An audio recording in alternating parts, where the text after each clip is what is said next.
Explaining Marvel Villain Backstories, Sabretooth Edition. Little is known about the early life of the feral mutant named Victor Creed, although it is believed that he suffered an abusive childhood at the hands of his father who, disgusted by the boy's mutant nature, frequently beat him and chained him up in the darkened basement of their home. As an adult, Creed took the name Sabretooth, and by the 1910s he was known by this name in a small Canadian frontier community where he intimidated almost everyone. One of the few exceptions was a young man named Logan, whom Sabretooth sensed had superhuman abilities similar to his own. Hating the love that existed between Logan and a young Indian girl named Silver Fox, Sabretooth brutally assaulted her, apparently raping her and leaving her for dead. The enraged Logan then forced Sabretooth into a pitched battle, which ended with Sabretooth victorious. Unbeknownst to either combatant, Silver Fox survived the attack and soon departed from the community. Little is known about Sabretooth's subsequent activities until the early 1960s when served in Team X, a special intelligence unit run by the Central Intelligence Agency for the Subversive Weapon X program. In Team X, Sabretooth was reunited with both Logan, now known as Wolverine, and Silver Fox. However, none of them recalled their past experiences due to false memory implants provided by Weapon X's ally Cyborg.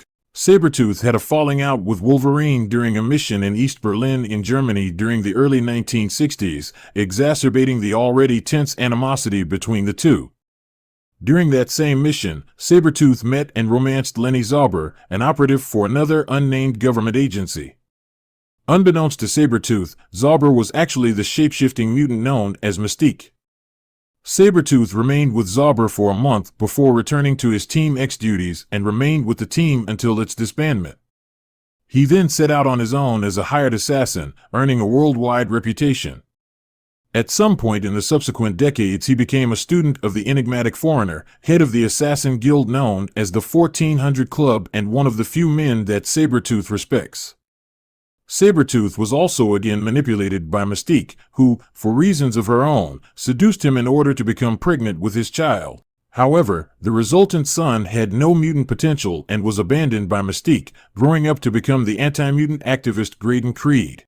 While working for the elitist Hellfire Club, Sabretooth clashed with Wolverine in the latter's capacity as an agent of the Canadian government's Department K. Months later, an amnesiac Wolverine, having recently been subjected to experiments which bonded the unbreakable metal adamantium to his skeleton, sought the advice of adamantium creator Dr. Myron MacLane. Sabretooth, hired by unidentified parties, interrupted the consultation and attempted to kill his former foe and teammate, only to be stopped by Wolverine's allies. At some point, Sabretooth took up the practice of annually stalking Wolverine on the day Wolverine believed to be his birthday.